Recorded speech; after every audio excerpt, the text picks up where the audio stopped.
Bismillahirrahmanirrahim. Assalamualaikum warahmatullahi wabarakatuh. Saya dari kelompok 2 akan menjelaskan alur kerja dari proyek yang kami buat dalam mata kuliah Sistem Pendukung Keputusan. Pada kali ini, judul proyek yang saya buat yaitu penentuan apartemen yang efektif untuk diambil atau untuk ditinggali. Sebagai pendahuluan, pada proyek kali ini kita menggunakan metode elektre, di mana metode ini banyak digunakan untuk kasus-kasus dengan banyak alternatif. Jadi kita tidak memakai, jadi kita di sini memakai berbagai alternatif yang dapat kita masukkan untuk dijadikan bahan pertimbangan di dalam sistem ini. Namun hanya sedikit kriteria yang dilibatkan. Nah, di sini setelah kita mengambil beberapa alternatif yang akan kita tentukan, yang akan menjadi bahan rujukan, kita pun mengambil beberapa kriteria yang dapat kita jadikan referensi atau parameter untuk pemilihan alternatif tersebut. Suatu alternatif dikatakan mendominasi alternatif yang lain jika satu atau lebih kriterianya melebihi. Jadi, alternatif tersebut dapat dikatakan mendominasi atau dapat dikatakan dipilih jika kriteria yang sudah kita tentukan tadi mendominasi satu atau lebih dari kriteria yang lain dibandingkan dengan kriteria dari alternatif yang lain dan sama dengan kriteria yang lain tersisa. Langsung saja, di sini kita sudah membuat sebuah sistem untuk penentuan apartemen yang dimana kita mempunyai 3 alternatif, yaitu alternatif pertama yaitu apartemen 1, apartemen 2, dan apartemen 3. Sesuai dengan metodenya, di sini kita tidak terlalu banyak menggunakan kriteria yang ada. Kita hanya menggunakan 5 kriteria dalam penentuan alternatif ini, yang dimana yang pertama yaitu fasilitas pendukung, yang kedua harga bangunan, yang ketiga tahun konstruksi, keempat jarak ke tempat kerja, dan yang terakhir yaitu sistem keamanan. Dalam pemberian nilai bobot pada alternatif ini, kita mempunyai dasar penilaian. Yang pertama yaitu angka 1 itu masuk di kriteria tidak penting, angka 2 itu masuk di kriteria kurang penting, angka 3 itu masuk di kriteria normal, angka 4 itu masuk di kriteria memasuki dianjurkan, mendekati dianjurkan, yang kelima yaitu sangat dianjurkan, yang keempat itu dianjurkan, dan yang kelima sangat dianjurkan, lebih tinggi daripada nomor 4. Di sini kita sudah memberikan bobot pada alternatif sesuai kriteria yang ada. Yang pertama yaitu apartemen 1, fasilitas pendukung, kita beri nilai bobot 2, harga bangunannya 4, tahun konstruksinya 2, jarak ke tempat kerjanya 3, sistem keamanannya 3. Apartemen 2 yaitu fasilitas pendukungnya 4, harga bangunannya 1. Di sini kenapa bisa dibilang harga bangunannya 1? Karena 1 itu kan memasuki kategori yang tidak penting. Ya, berarti harga bangunan ini masuk ke biaya yang mahal. Jadi tidak penting, tidak dianjurkan gitu. Dan yang selanjutnya tahun konstruksinya 5. Tahun konstruksinya kenapa 5? Kan memasuki kategori sangat dianjurkan karena di sini mungkin apartemennya ini ternilai baru dibangun. Jadi masih kategori apartemen yang baru. Jarak ke tempat kerjanya 5, dan ini masuk kategori 5 juga sangat dianjurkan karena jarak dari apartemen ke tempat kerja itu dekat, maka diberi bobot nilai 5. Selanjutnya yaitu sistem keamanan, yaitu 3. Apartemen ketiga yaitu alternatif ketiga, terdapat fasilitas pendukung 3, harga bangunannya 2, tahun konstruksinya 1, jarak ke tempat kerjanya 4, sistem keamanannya 4. Nah, Setelah kita berhasil mengelompokkan alternatif dan kriteria, dan kita sudah memasukkan bobot pada setiap alternatif sesuai kriteria yang ada, kita langsung bisa melakukan pemrosesan penghitungan sesuai rumus. Nah, untuk di sini saya akan memberitahu dulu ini pemrosesan penginputan bobot.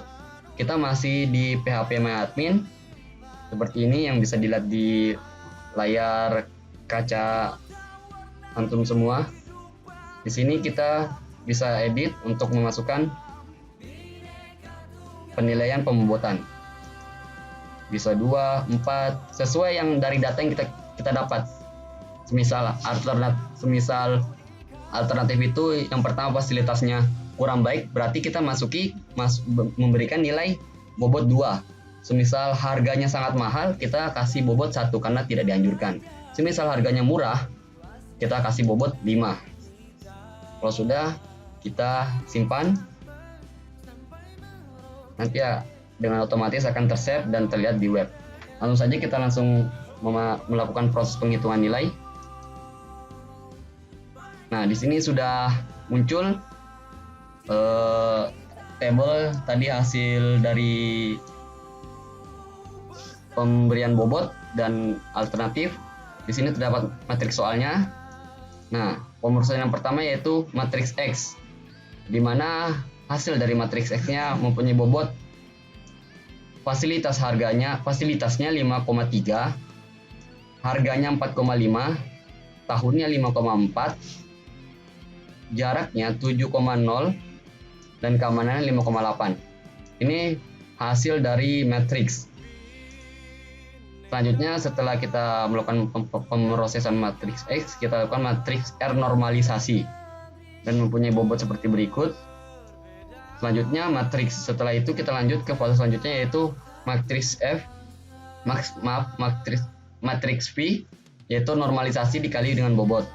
Hasilnya sebagai berikut. Setelah kita melakukan normalisasi bobot yang ada pada matriks V, kita memasuki tahap table concordance, di mana kita dapat mengelompokkan hasil dari pematrikskan tadi, di mana terdapat hasilnya yaitu terdapat 3 pemrosesannya. Yang pertama matriks X, matriks R, dan matriks V. Matriks ini matriks X, R, dan V. Langsung saja hasilnya sudah ada. Ini seperti yang terlihat dalam layar kaca untuk semua table concordance-nya. Dan selanjutnya kita melakukan penghitungan table discordance dari matriks yang di atas juga. Setelah itu kita masuki table matrix concordance. Setelah memasuki table matrix concordance, kita memasukkan pula table matrix discordance. Nah, setelah table matrix concordance dan discordance berhasil dilakukan pemrosesan penghitungan, muncullah nilai threshold concordance dan threshold discordance. Threshold concordance berasal dari table matrix concordance, dan table matrix dan threshold discordance berasal dari table matrix discordance. Selanjutnya kita lakukan matriks dominan concordance. Setelah itu matriks dominan discordance, dan setelah itu kita melakukan agregat dominan matriks dari 2 matriks tersebut. Dan hasilnya seperti yang ada pada layar, agregat dominan matriks. Dan setelah itu barulah muncul apartemen yang paling optimal untuk kita pilih, yaitu apartemen 2. Nah, di sini saya akan menjelaskan kenapa apartemen 2 itu bisa dipilih. Kita kembali ke tabelnya. Nah, di sini kan ada teorinya, yaitu suatu alternatif dikatakan mendominasi alternatif yang lainnya jika suatu atau lebih kriterianya melebihi dibandingkan dengan kriteria dari alternatif yang lain. Jadi alternatif dari bobot dari alternatif yang sudah kita pilih bobot yang sudah kita masukkan itu mendominasi dari bobot alternatif yang lainnya. Nih, kan tadi yang terpilih yaitu apartemen 2. Yang pertama yaitu 4. Bobot nilainya, fasilitas pendukungnya lebih besar daripada 3 dan 2, yaitu apartemen 1 dan apartemen 3. Selanjutnya harga bangunan apartemen tersebut yaitu 1. Kenapa? Karena sangat mahal. Ini bisa kita lihat kenapa bisa diberi 1, karena tahun konstruksi kita beri bobot yaitu 5, sangat dianjurkan dikarenakan tahun konstruksinya apartemen yang baru. Jadi apartemen yang memasuki usia masih belum terlalu lama, jadi masih baru. Jadi kita beri nilai 5. Sesuai dengan logika, apartemennya mahal dan konstruksinya pun masih baru. Jarak ke tempat kerjanya sangat dekat, 5. Sistem keamanannya pun normal, 3. Dari 4 kriteria di atas, apartemen nomor 2 itu mendominasi daripada yang lainnya. Seperti yang saya perlihatkan, terdapat 1, 2, 3, 4. Terdapat 4 kriteria yang mendominasi dari kriteria dan lainnya. Mungkin sekian yang dapat saya jelaskan mengenai alur kerja sistem ini. Kurang lebihnya saya mohon maaf. Selanjutnya yaitu penjelasan kode program yang akan dijelaskan oleh Saudara Yusuf. Waktu dan tempat kami persilakan. Baik, di sini saya akan mempresentasikan untuk alur codingannya. Jadi untuk database-nya dan untuk GUI-nya, untuk proses CRUD-nya itu kita langsung di database-nya karena tidak ada admin atau istilahnya tidak ada GUI untuk proses inputnya. Jadi inputannya langsung dari database. Lalu untuk logika SPK-nya kita ngambil dari value dari setiap kolom, yaitu fasilitas, harga, tahun, jarak, dan keamanan, yang dimana logik untuk mengoutputkan SPK atau alias penentuan tersebut itu ada di dalam file output.php ini.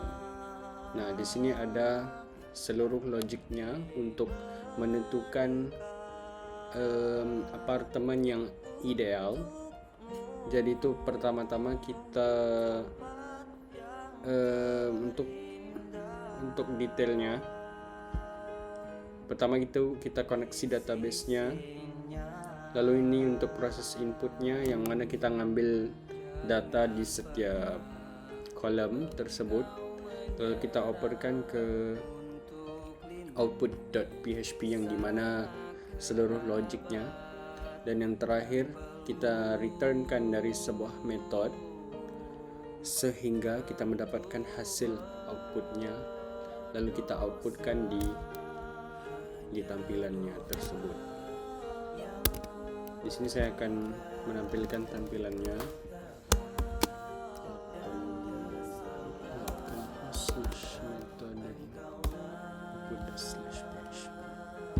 Nah, di sini ada data alternatif dan hitung nilai alternatif. Lalu kita klik nilai alternatif. Di sini adalah jawabannya, yang dimana apartemen kedua adalah yang paling optimal alias yang paling ideal. Oke, mungkin sekian presentasi dari kami kelompok 2 tentang proyek ujian akhir semester yang berjudul Sistem Penentuan Apartemen Ideal yang disusun oleh Yusuf Suhair, Rizky Ardiansa, dan Nur Farizi. Kurang lebihnya saya mohon maaf. Akhirul kalam. Assalamualaikum warahmatullahi wabarakatuh.